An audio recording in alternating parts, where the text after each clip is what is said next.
improvising, adapting, overcoming, and finding different shoes. Hey there, thanks for stopping by. My name's Emma B, and today I will take you through the making of my Met Gala outfit.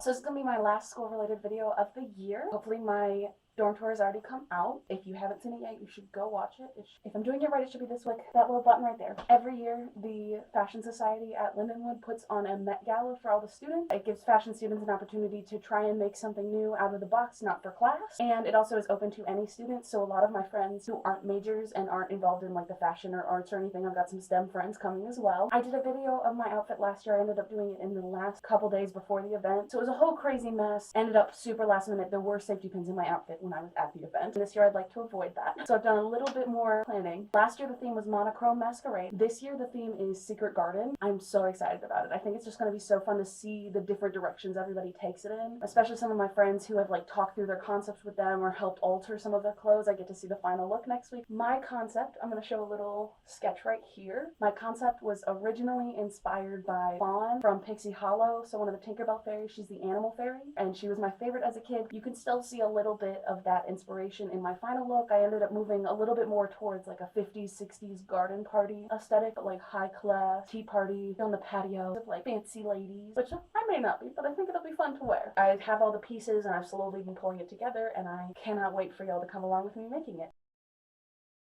If you sew things yourself but don't always draft your own patterns, you will know finding a pattern that fits the vision you have in mind exactly is next to impossible. I knew that going in, and I was planning to make small adjustments to whatever pattern. However, when you are plus sized, it's even harder to find size inclusive patterns. When I went to cut out this pattern, I printed it using university printer and paper because it was a 75-page document. So shout out to the university for having that kind of printer money. When I'm printing out patterns on letter paper or the standard printer paper, they instruct you on how to tape it together, and then before I cut the pieces out, I take a highlighter and I mark along the size that I'm cutting, because oftentimes the lines are close together and they're different dashed lines majority of the time, especially with newer patterns, but that way it just helps keep me sane and understand exactly where I'm going. This is also especially helpful if I'm making any alterations to the pattern itself. On this one, I did make some alterations to the darts. I made the darts on the bust pieces more significant because based on the waist and bust size included in their size chart, my bust fit up one size larger than my waist, and so I made those adjustments so that the waist would fit a little bit better. When I'm marking darts, I also snip within the seam allowance the ends of the darts, and then I just mark the point of the dart with some chalk that's able to be ironed out. I ended up cutting the chiffon from the same blouse pattern as the brocade underlayer rather than the separate pattern piece. Yeah, we have 45 minutes till close.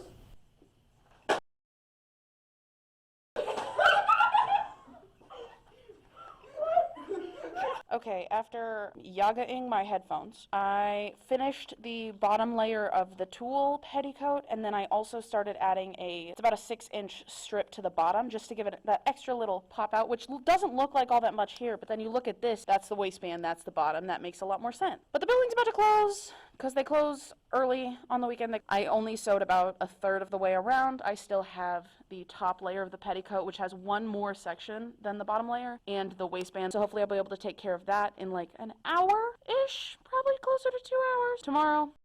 I also wanted to come on here and say, because tulle can be such a pain in the to gather, there is kind of a like convoluted way to doing it where you add a cord and you zigzag stitch over it and then use the cord to actually gather it, because otherwise if you try to use a gathering stitch like normal on tulle, the thread just breaks every time. It is the worst kind of fabric to gather. So instead what I did, because I was only doing a little bit of gathering, is I put the ruffle piece on the bottom and had the main skirt on top, and I was gently pulling on the top of the main skirt so that the machine's feed dogs were pulling the ruffled fabric a little bit faster than the rest of the fabric. That gave me just enough gather that I could avoid having to actually gather the skirt.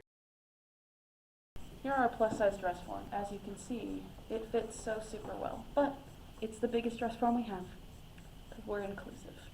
But I just finished the sleeves. They were honestly pretty easy to put on. So I sewed them on like this, on the outside and then just pressed it over. And they look so pretty and finished and you can't see a seam. Shout out to my professor though, because she suggested that I use a rolled hem stitch on one of our sergers instead of trying to actually hem the chiffon, because that's a pain and I didn't want to do it. So I'm really glad that that was that easy to do. And it also gave it such a nice little flutter hem. Then I had one of my friends pin the bottom of the dress in the front so that it matches the back, because with my butt it doesn't sit even. None of my skirts are even, but on this one I'm at least going to try and make somewhat even. Especially with a tutu, it's going to be really obvious if it's not. After that's done, my dress is done. I'm on the final stretch. Originally I was going to hand stitch the hem on the dress, and then I decided that's dumb. There is so much fabric on this hem and I am tired. After getting it pinned like I mentioned earlier, I pressed all the way around the skirt to get a nice crease of where I wanted the hem to be, and then I took it to my serger, and using that crease line as a guide, I put it through the serger, and then the serger blade was like cutting the fabric for me at the perfect length, that I didn't have to go through the process of cutting it myself, making sure it's the right length or anything. No,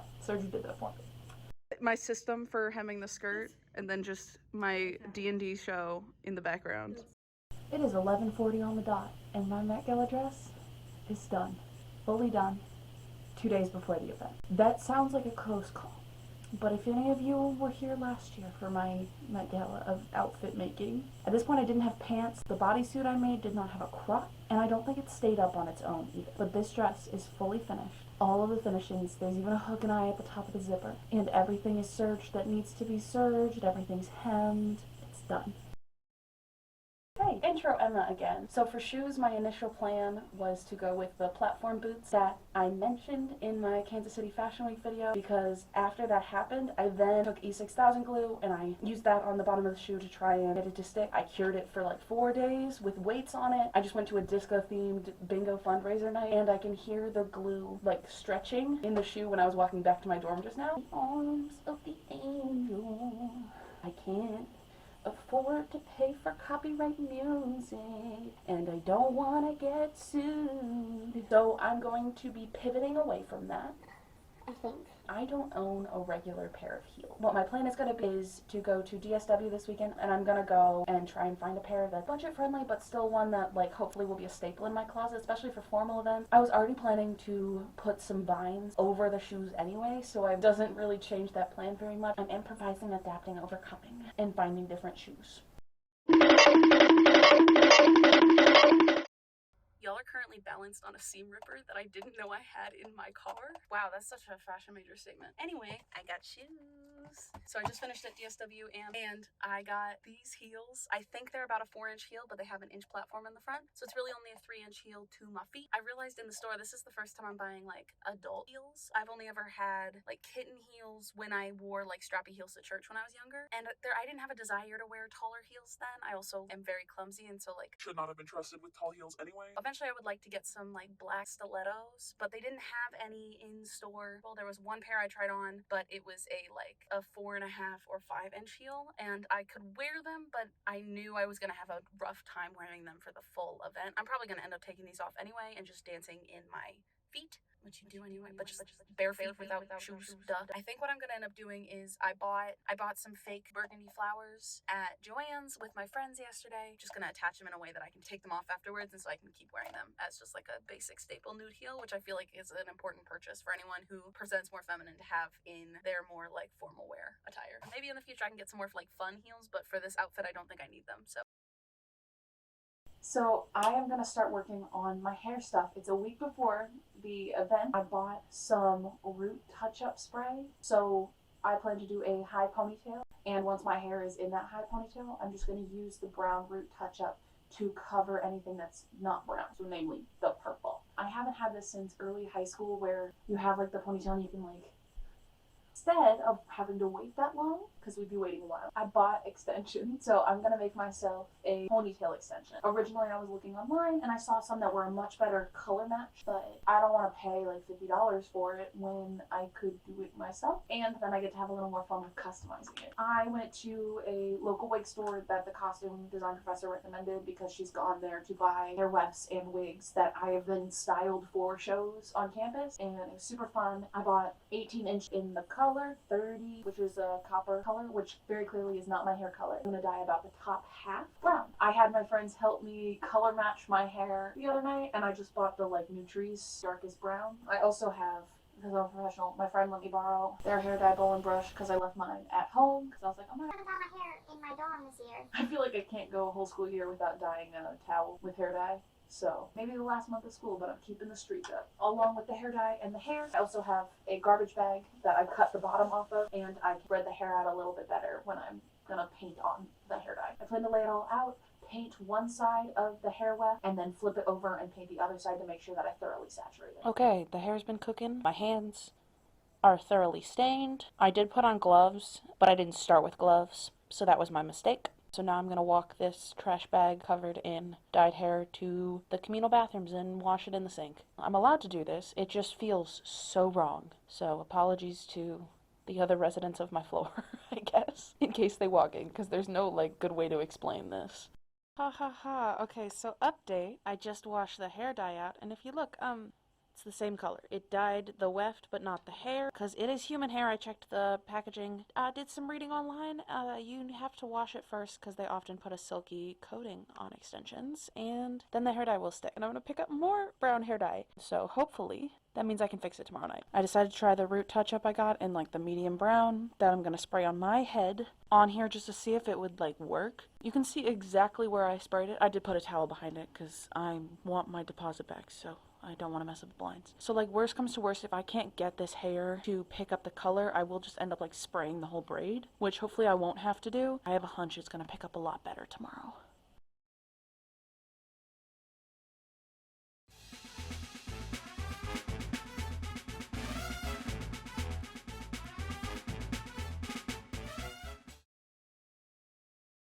So the night before the Met Gala, it came time to make my hair pieces and also pick out the flowers I wanted to put on my shoes. I also got a pack of these single-use super glues. I found them super helpful just because it's very rare that I need super glue in my dorm room.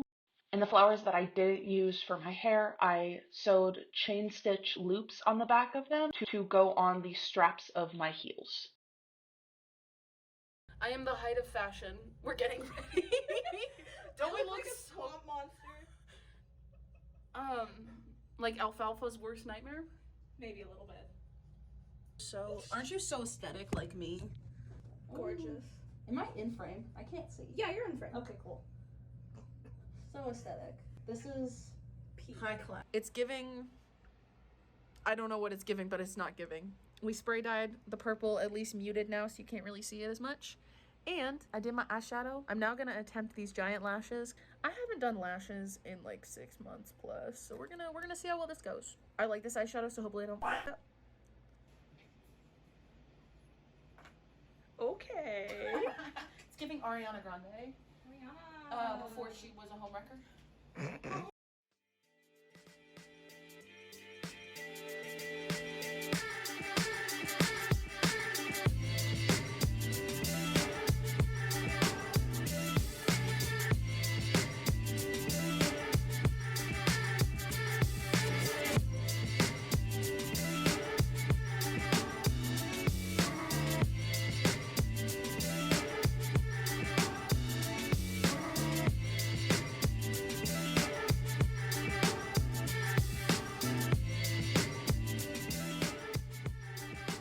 The before in the elevator versus the after in the elevator is kind of funny. We hobbled our way in here.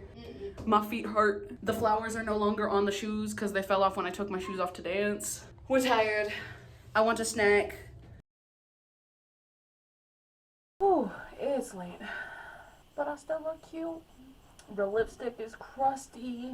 The eyelashes are heavy. The ponytail's gotta go. It looked amazing. Hours of dancing has made my hair stop cooperating. Figured I'd do a little fun little get unready with me. I pulled some late nights recently, and so after dancing from 8 to 11 p.m., because more like 8:30 because I was not good at time management getting ready. So, first thing is jewelry's coming off.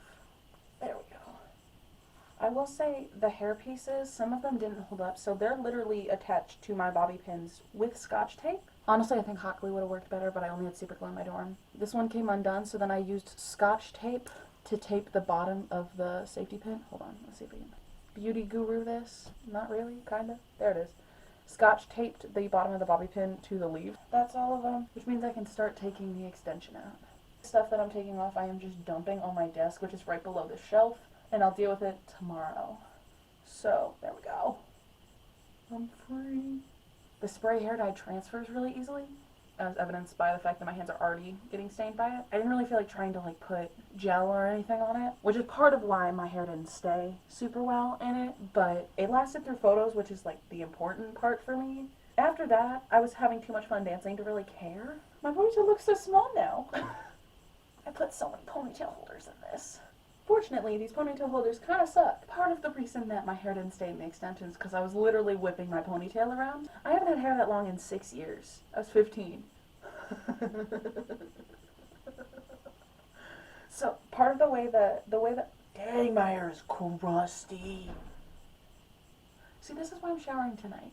The way that I put my ponytail in is I started with sectioning my bangs out because I knew I wanted my bangs. I also sprayed a bunch of hairspray on my bangs, so they're also majorly crunchy, but they stayed and looked nice all night, even though I was dancing like a maniac. I started with just the crown section of my hair, and I pulled that back and I gelled it down, and then I did a section in the back, and I gelled it down and put a ponytail on. And so for each layer, I put another ponytail on, and that sort of spread out the tension of the really tight slicked ponytail, rather than just being right here, despite what it may look like. All of the ponytail holders are out. If you couldn't tell, I used a lot of product. So I'm just gonna put my hair up in a little bun for a minute. I'm gonna use a like Clorox wipe on my hands, which like isn't the most safe. I can't recommend it. I'm gonna do it though. Technically it's not even quiet hours yet because it's the weekend. Like quiet hours don't even start till midnight. But I'm exhausted. Once I shower and start winding down, then I'm gonna be like, what if I started cleaning my door now instead of tomorrow after I sleep? Girl, no. Go to bed. I am probably just going to leave my makeup on until I get in the shower, and then after the shower I can finish doing my skincare routine. I can't see anything, so I really hope I'm looking at the camera. I'm just going to use my viewfinder and... yeah, these are gross. I need to clean them, obviously, after tonight, but again, that's a tomorrow Emma problem. Which lashes are something I used to be into more, and I want to get back into using them more. These are definitely formal event lashes because I couldn't push my glasses all the way up the bridge of my nose. Anyone who wears lashes and also wears a bra can tell you taking lashes off has the same exact release as taking your bra off does after a long day. Last step is to take my dress off. That's not the last step. But yeah, I gotta take my dress off. I'm gonna use the comb that I used on the extensions to comb out my hair a little bit. Then I'm gonna shower, and then I'm going to go to sleep. Thank you so much for watching. I hope you really enjoyed this video because I know I enjoyed filming it. If you like this video and want to see more, be sure to like, comment, and subscribe. And I will see y'all next time. Toodles!